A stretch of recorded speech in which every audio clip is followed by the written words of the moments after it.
خواب کیوں آتے ہیں، اس میں 3 چیزیں اللہ تعالیٰ نے، اللہ کے نبی صلی اللہ علیہ وسلم نے بتائی ہیں۔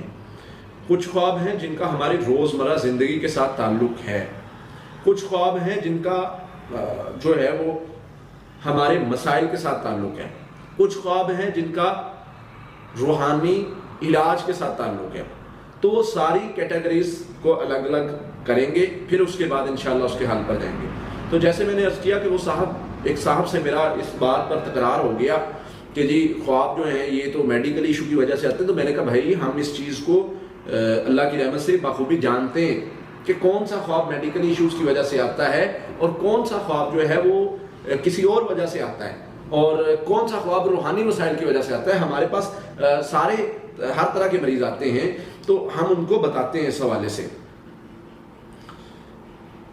تو سب سے پہلے خواب کیوں آتے ہیں؟ خواب اللہ کی طرف سے خوشخبری بھی ہوتی ہے، خواب مبشرات ہوتی ہیں جو خوشخبریاں اللہ تعالیٰ اپنے بندے تک پہنچاتا ہے، کیونکہ اب جو ایک ہی طریقہ ہے انسان تک اللہ کا پیغام پہنچنے کا، کوئی خبر پہنچنے کا، کوئی ڈائریکشن دکھانے کا، وہ خواب ہے، ٹھیک ہے۔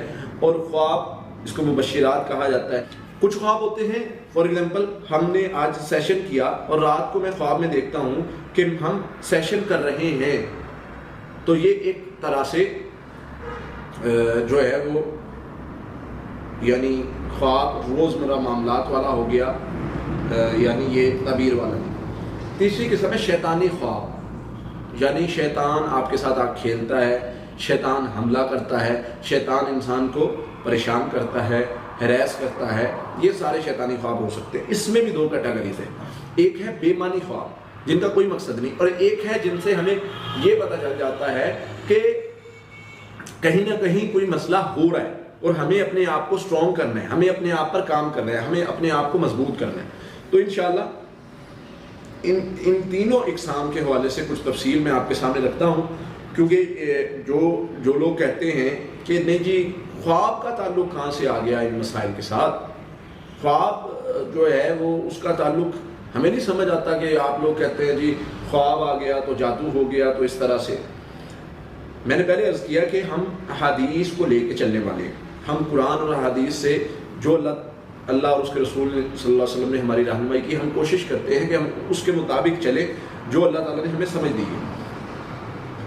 تو اس میں ایک حدیث ملتی ہے، ایک صحابی بتاتے ہیں اللہ کے نبی صلی اللہ علیہ وسلم سے کہ حضور جب بھی میں خواب دیکھتا ہوں میں بیمار ہو جاتا ہوں، میں خواب برا دیکھتا ہوں اور میں بیمار ہو جاتا ہوں، اور یہ 1-2 بار کا نہیں واقعہ، بار بار میرے ساتھ ایسا ہو رہا ہے۔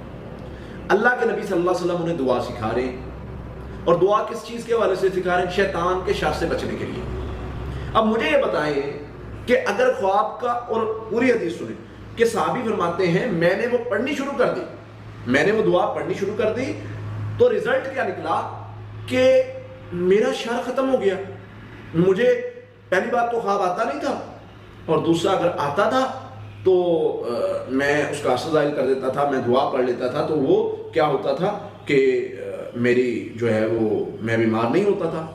تو بھائی اس سے پتہ چلتا ہے کہ خواب اثر انداز ہوتے ہیں، خواب انسانی زندگی پر اثر انداز ہوتے ہیں۔ یہ بات آج سمجھ لیں، آگے چل کے میں آپ کو جو احادیث سناؤں گا، جو باتیں سمجھاؤں گا، آپ کی آنکھیں کھل جائیں گی کہ ہے خواب ہماری زندگی پر اتنے اثر انداز ہوتے ہیں۔ اور خواب میں ڈر، خواب میں خوف، خواب میں جو ہے وہ مسائل، یہ ساری چیزیں جو ہیں یہ اپنی جگہ پر کام کرتی ہیں۔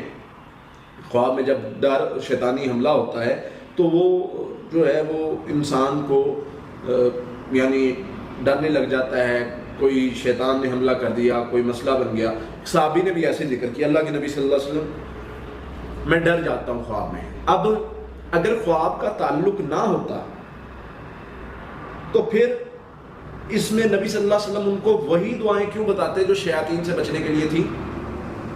اگر خواب کا تعلق بیداری سے نہیں ہے، یا خواب کا تعلق تکلیف سے نہیں ہے، مسائل سے نہیں ہے، تو پھر نبی صلی اللہ علیہ وسلم ان کو کیسے بتاتے؟ وہ چیز کیوں بتاتے جس کا تعلق شیطانی اثر سے ہے، وہ چیز پڑھنے کے لیے کیوں بتاتے؟ نبی صلی اللہ علیہ وسلم بتا رہے ہیں کہ یہ دعا پڑھو شیطانی اثر ختم ہو جائے گا، یہ دعا پڑھو شیطانی اثر ختم ہو جائے گا، یہ دعا پڑھو تمہارا مسئلہ حل ہو جائے گا۔ تو نبی صلی اللہ علیہ وسلم نے تو ساری ایک ایک چیز کھول کے سامنے رکھ دی، رہنمائی کر دی۔ تو صحابی کو جب ڈر لگنے لگا، برے خواب آنے لگے، تو اللہ کے نبی صلی اللہ علیہ وسلم نے جو بات سمجھائی وہ کیا تھی؟ آپ نے فرمایا یہ دعا پڑھا کرو، اعوذ بکلمات اللہ التامات من غضبی وعقابی وشر عبادی ومن حمدات الشیاطین وان یحضرون۔ اللہ شیطان کی شرارتوں سے بھی اور اس چیز سے بھی کہ وہ حاضر ہوں۔ اب ہے خواب، برا خواب ہے، اور نبی صلی اللہ علیہ وسلم جو دعا سکھا رہے ہیں وہ کیا ہے؟ شیطان جنات کے شر سے اور ان کی حاضری سے۔ تو یہ چیز جو ہے وہ بڑی سمجھنے